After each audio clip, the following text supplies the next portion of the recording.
This video shows Air Canada staff struggling to get Ryan Lechance off a flight at Vancouver Airport. Eventually, he is dropped in the aisle.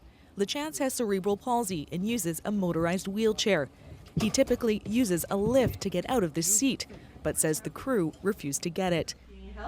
He says the experience was painful and left him with bruises. The equipment's available, the processes are available to teach their staff on how to do this all correctly, so just take the time and do it. Lechance told CBC News his story after hearing about Rodney Hodgin's. Also in a wheelchair, he needs help to get off the plane, but there wasn't any, and he had to crawl down the aisle. I felt humiliated, but I was also angry. Air Canada has apologized and offered Hodgins $2,000 in credit. Air Canada could offer me $1 million, but it doesn't make a difference, because if I took that money and nothing happened, then who wins? Nobody.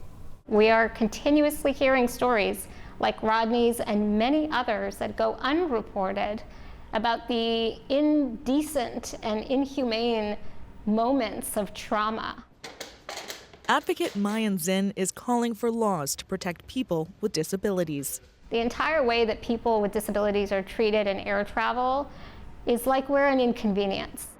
And pandemic staff shortages have made the situation worse. And it's been difficult for carriers to get back to the number of people that they need in such a short time, while also ensuring that those staff people are properly trained.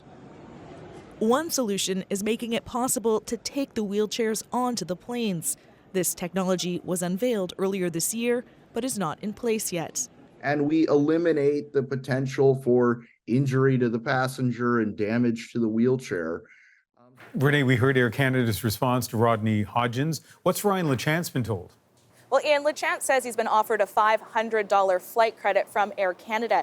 In an email to the CBC, the airline says they acknowledge he didn't get the normal level of service and are in communication with him to resolve the matter. And the federal government also looking for answers.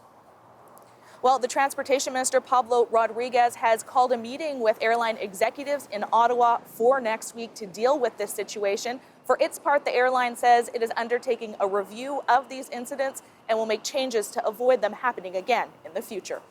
Renee Filipponi in Vancouver.